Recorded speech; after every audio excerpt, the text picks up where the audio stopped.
টুনি ও যোগু কাকের গল্প। টুনি আর যোগু কাক পাশাপাশি দুইটা গাছে ঘর বেঁধে থাকতো।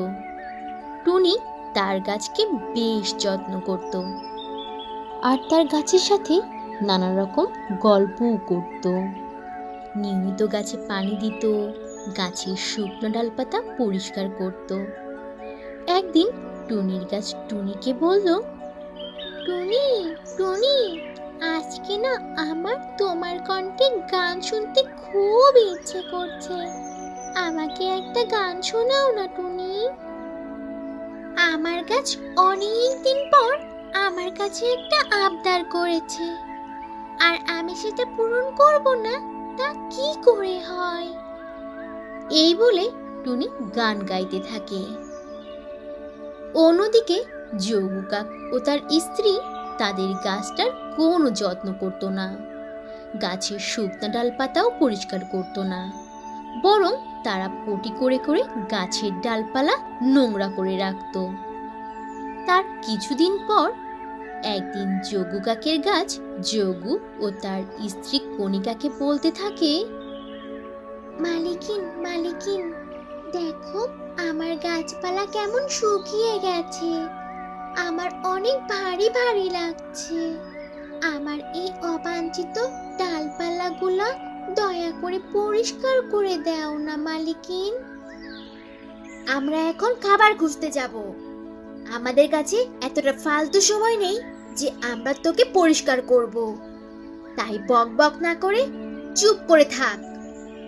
মালিকিন, এমন করো না মালিকিন। দেখো টুনি ছোট হয়েও ওর গাছের কত যত্ন করে, আর দেখো না ওর গাছটাও অনেক পরিষ্কার করে, আর দেখতেও কত সুন্দর লাগে।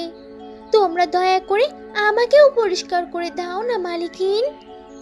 তোমরা পটি করে করে আমার ডালপালা একদম নোংরা করে দিয়েছো। তোমাদের পটির গন্ধে তো আমি নিঃশ্বাসও নিতে পারছি না ঠিক মতো। আমার গাছটা পরিষ্কার করে দাও না মালিকিন। এই কাক, বড্ড ফলি ফুটেছে তোর, তাই না? দরকার পড়লে আমরা আরো পটি করব, কিন্তু তবুও পরিষ্কার করব না, বুঝতে পারলি? আর তুই জলদি চুপ কর, না হলে তোকে কেটে ফেলবো কিন্তু। হ্যাঁ, এই কণিকা, কি করছো এখনো? চলো এখান থেকে। এই বলে কণিকা আর যোগু সেখান থেকে চলে যায়। তো বন্ধুরা, এই ছিল আজকের গল্প।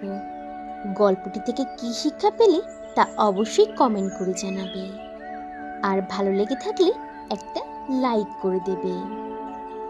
আর এখনো যদি চ্যানেলটি সাবস্ক্রাইব না করে থাকো, তাহলে এখনই লাল রঙের বাটনটি চেপে চ্যানেলটিকে সাবস্ক্রাইব করে দাও, আর অল দি নোটিফিকেশন প্রেস করে রাখো। তাহলে বন্ধুরা, আজ এখানেই শেষ করছি। আবার দেখা হবে নতুন কোনো ভিডিওতে, নতুন কোনো গল্প নিয়ে।